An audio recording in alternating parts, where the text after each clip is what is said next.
Magandang gabi po.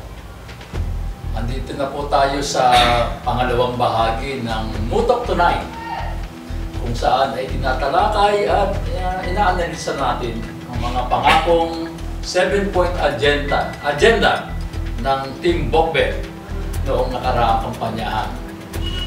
Napansin ko nga noon, talagang nung binabasa ko, yung una nilang gagawin sa unang 100 araw kung sakaling sila'y maalala. So, nararapat lang naman po na malaman at suriin kung natupad ba o ano ang naging resulta ng kanilang mga ipinangako na isasakantuparan daw sa loob ng unang 100 araw. So, nung nakaraan ay napag-usapan na po natin ang tungkol sa ayuda at kalusugang health. Ano naman ngayon? Mayor, siya din po sa 7-point agenda nila ay ang tubig. Oo nga, Mayor. Yun ang alam ko, isa yun sa kabilang sa 7 agenda na sinabi ng Doktor. Alam niyo yan, dapat yung unang 100 araw pa lang, akin na sanang i-open. Kaso sabi nila, Mayor, hindi kaya makamove on. Kaya po muna, sabi ko, sila nakaunang 100 araw. Kaya dapat lang na ating alamin dun sa unang 100 araw. Kaso, lampas-lampasin. So, nanahimik na lang ako. Pagbigyan daw ng pakakataon at baka naman sumechempo pa. Kaso, mag-election na. Tatapos na yung 3 years. So, marapat lang na pag-usapan na. At yun ang mas mainam na pag-usapan. Ano nga ba? Natupad nga ba yung kanilang pangako? Na kung sakaling sila'y mahalal, yung Team Bokbet, yun ang kanilang gagawin. So, kailangan natin silang graduan. Ano na kailangan ba siya? Mayor, kamusta naman po kaya yung paglalaan di umano ng mga budget para sa mga paglalaan ng paglalaan? Yung total sa tubig sila, doon na lagi nilang sinisigaw ng tubig. Kung sila mananalo, no problem ang tubig. So, bakit pinangako nila, ang kinali, bubukod nila, unahin na lang kinali kasi kailangan daw ibukod ang kinali sa servisyo ng tubig. So, siguro, mas mamaya, pagandahin pa natin ang magandahin natin ang usapan doon ni Mayin. Pero nung panahon ko kasi, ako ang nanunungkulan na mayor, dati-rati kasi halos isang servisyo ng tubig nila eh. Kagaling doon sa deposito ng tubig, dadaan siya sa isang barangay, halimbawa sa 6, tapos pupunta ng 7 dito sa mga agapito, bababa ng Central. Then pupunta rito sa mga kandoy, dun sa Kapiliran. Then pupunta sa San 9. Ganon, talagang ang dami dinadaanan. Kaya tumagal at tumagal, humihina na. Kasi agawan na sila. So noong ginawa natin, ang isa pang linya, simula dito sa deposito ng tubig, dun sa may Black Hawk dun, dadaan siya ng barangay 5, dadaan siya ng barangay 3, padaan ng barangay 2, papunta ng barangay 1, talagang isang linyada. Kaya pag nagka-problema yung isa, nagagawan. So anong ginawa natin? Pinagbukod-bukod na natin. Yung dating 3 linya sa deposito, ginawa natin 6. Ibinukod na natin ang linya para sa barangay 1, at ibinukod natin ang linya rekta na para sa barangay 9. Kung mapapansin nyo, meron tayong ditres na tubo na inilatag natin simula doon sa deposito sa may Ilaya, sa ilog. Bumabaybay niya sa ilog. Yung kaliwa, yun yung ditres, dire-diretso yun. Aakyat yan doon sa may barangay hall ng 9, kakaliwa rito sa mga kailyes, then papunta kay Dr. Karunungan, at yun ay magsusupply sa barangay 1. Yung isa naman, babagtas din ng ilog, tataas dito sa barangay hall ng 9, kakanan na yan para sa barangay 9. At noon ang lakas, hindi nagagamit ng motor para umakyat ng 3rd floor. Nakapukod na hindi na sa dadaan sa ibang barangay, exclusive na sa barangay 1 at sa barangay 9. Yung ang dating dumadaan pa sa 5, tapos sa 3, sa 2, pinutol na natin dito sa kay Karunungan, kay Dr. Karunungan. Pinutol na natin yung linya doon para hindi na bababa yun, exclusive na para doon sa barangay 2. Maganda na ang setup nun eh. Pero ang una natin ginawa noon, nirehabilitate muna natin ang linya ng tubo. Noong mga bulok na, isipin mo, dati palayan yan. tadambakan niya ng mga kusot, ng mga tatal, tapos lilinyahan nila ng GI pipe, ay tumagal at tumagal na bulok. Kasi acidic yung yung kahoy, nabulok. So hindi natin namalayan, leak na, ubos ang tubig na, tumatapon na lang sa ilalim kasi masyadong acidic na. Yun yung unang niresolve natin, naglinya tayo ng mga bagong tubo, exposed na. Yung lumang linya, pinatay natin, naglatag tayo ng mga bago, rehabilitation. Kung nirehab po na panahon ng panunungkulan niya, ano po kaya ang naging sanhi? Kasi ngayon po ay marami po talaga nagre-reklamo sa tubig. Kasi ginawa natin face by face naayos naman natin face by face Yun po yung pinagtataka. Yun po ang tanong at sigaw pa rin na... Mga ganun lang po, dubaya ko naman baka nagulo nila kasi tinimpla na namin ng maganda So di na natin malaman kung sino ang boss sa Water and Works Department. So hindi ko na masabi, pero nung ako'y bumaba, may mga porsyong okay na. Alam po, 1 at 9 kasi minomonitor ko yan doon sa isa kong kaibigan. Sabi ko, pag nagka-problema ka ng linya, tumataas kasi yun hanggang 3rd floor kasi meron siyang tangke. I-PM mo ako pag hindi na tumataas yung tubig. Kaya pag hindi, Mayor, hindi po tumataas kagabi, sige, susugin. Minsan nagkaka-L lang. So, pinapasingaw ni, yung isipin na si Boy P. Hindi po Boy P yun. Minsan po kasi, pag naapektuhan yung flow, may nalalak na hangin sa loob. Pag yung po nagkamay na airlock, ano pong gawin yun, hindi lalantas ang tubig. So minsan, kailangan buksan para makarelease yung hangin. So napagbintangan tuloy si Boy P, nire-release lang po yung hangin na nakulong doon sa linya. So nung time ko, PPM lang sa amin, walang tubig, ayusin. At baka may air lang. So yun lang. Pero nung ako bumaba, maayos. Kaya nga nag-PPM, Mayor. Kaya medyo hindi na po umakyat. Ay, wala akong magagawa. Wala ako sa pwesto. Balik na ako para maayos natin. So marami pong nakinabang naman. Siyempre, meron pang mga ibang lugar na talagang may problema pa. Kasunod na dapat yun sila. Ano naman, Mayor, yung nasabi na mag-a-apply daw di umano sa DA, sa Department of Agriculture, regarding sa PRDB, World Bank, para sa potable water system project. Napakatagal na sinisigaw yun. Kahit nung lumalaban pa PRDB lagi, World Bank, potable water, inadali po na isa yun sa Pangil. Nung siya tumulong doon, ayaw ko admin or kung ano siya doon, pinasok niya yun doon, ewan nung nangyari. So yung pong PRDP, yun po yung Philippine Rural Development Project. Yun po ay proyekto ng DA at saka ng World Bank kung saan tumutulong. Yung po, uutang ka, malaki yan talaga yun, 50 million, pero ang counterpart na 10%, so 5 million. Kailangan mag-alat ng 5 million para if ever na ma-approvean ka, meron ka ng pang-counterpart. Kaso hindi biro yun. Napaka-sela, napaka-metikuloso ng mga papel. Kailangan may consultant ka, may gagawa ng mga feasibility studies. So, at ang tanong nga, nasaan na? Yung sinasabi ng PRDP na applyan. So, wala. So, ibig sabihin, hindi ganun kadali. Mahirap ipangako yung mga bagay na, 3 years na, nasaan yung PRDP? Hindi naman nag-uulat. So, ayang sabi pa niya, unang 100 araw ay kanilang gagawin kung sakaling sila'y mahalan. Kaya yun po ang Well, kumusta nga po pala yung Salin Tubig Project? Ayan, sinisigaw din lagi. Pero nakatatlong laban ko na ng Mayo. Lagi yun, yung Salin Tubig daw ni Canuel. Alam mo, yung istorya kasi napakasimple. Isasalin yung tubig. Magawa sila ng mga linya, ng mga talagang doon nila inubos yung 10 million. Ang tanong ko, nasaan yung tubig na isasalin? Kasi malinaw, isalin tubig, isasalin yung tubig doon para, kaso, may mga talaga, may mga linyada, may mga tubo na ginamit sila. Ang tanong, nasaan yung tubig na isasalin doon? Kung yung existing, kulang pa nga doon sa current situation that time, tapos magdadagdag ka ng lalagyan ng tubig sa bahay-bahay, wala lang, sayang lang. So, tanong ko, kaya sinasabi, Mayor, nasa na isali tubig? Noong time na ako nanalo.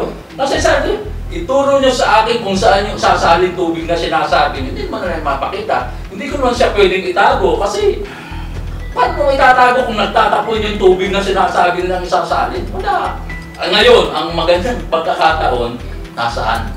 Nasaan yung tubig na isasalin? Kasi na sinasabi nilang Salin Tubig Project. Nung ako'y makupo. Yun ay, bakit na sabi ko nga, ituro nyo lang. Kung nasan yung tubig na isasalin, hindi na ako lalaban sa, sa pagka-mayor that time. Wala naman. Ayun, ginamit na naman, galpak na yung PRTP, salin tubig. Ayun, ang kagandahan, sila nakapwesto.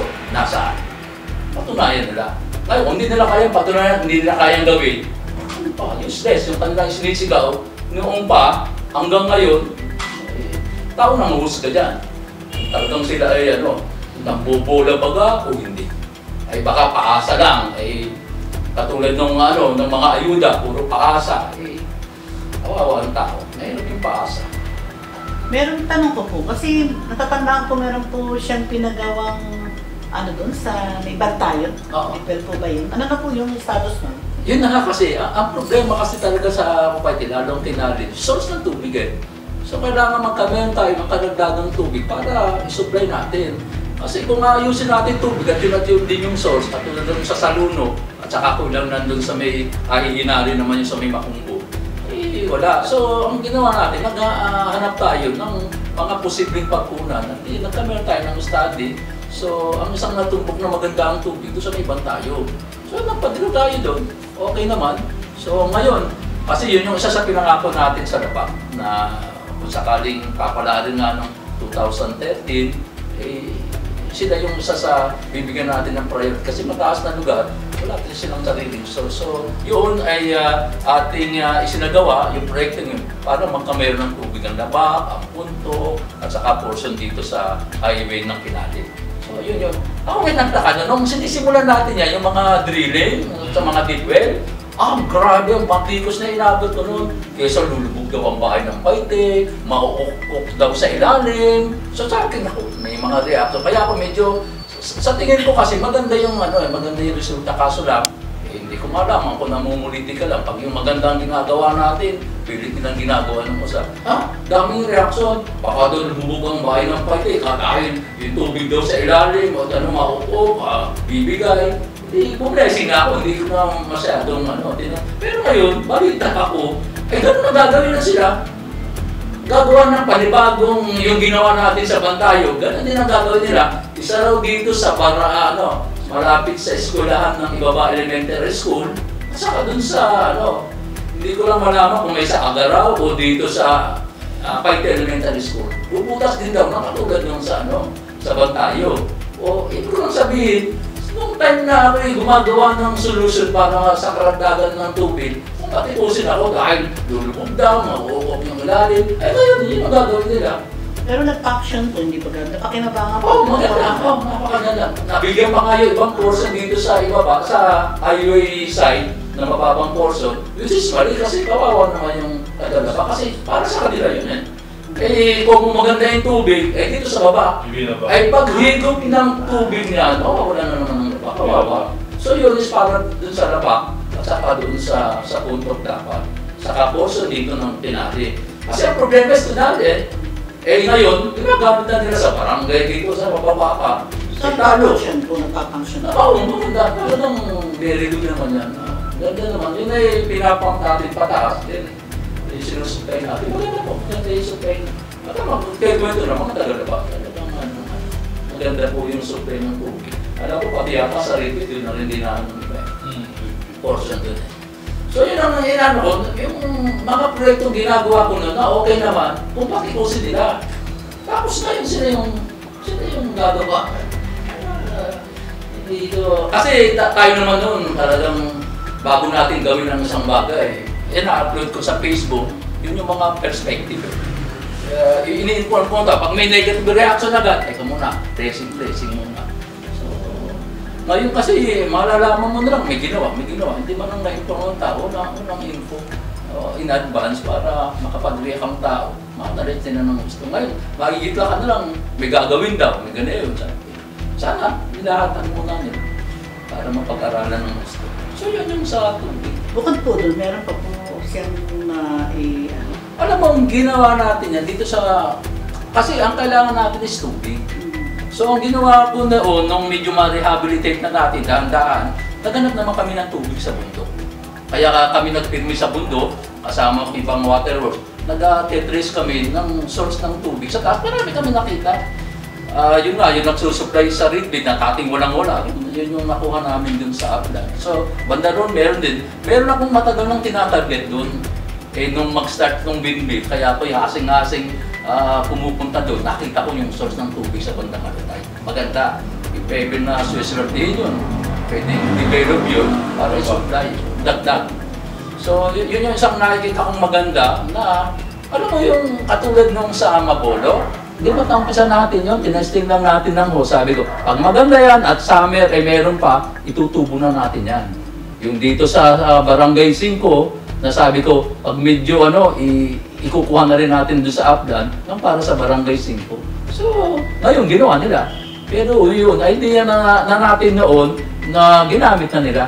Kasi yun yung usapan na namin ng mga tubero kung saan natin, kung anong diskarte. So ang kailangan lang natin, maghanap ng karagdagang tubig para yung ibang walang tubig is mabigyan.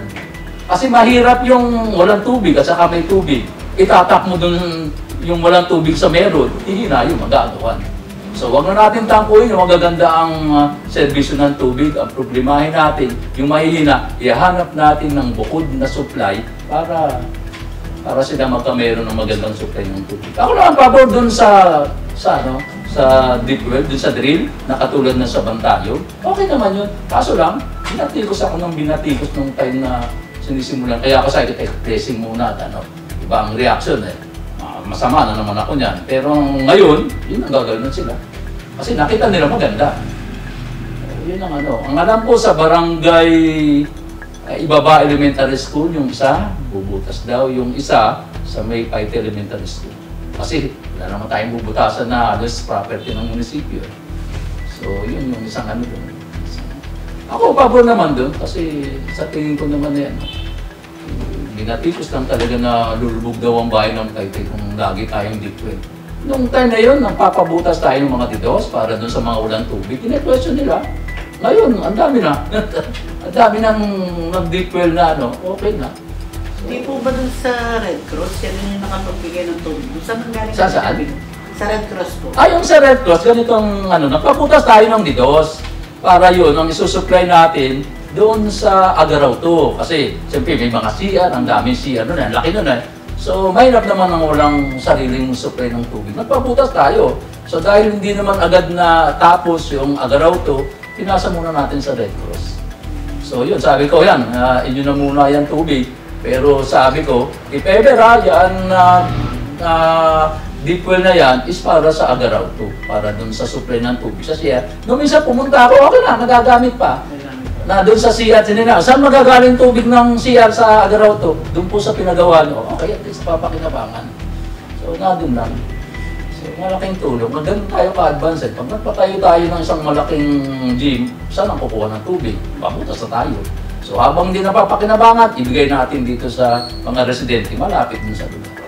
So, malaking tulong po. At sa pinuntahan ko nga sa Red Cross, gamit pa nila. Hanggang ngayon.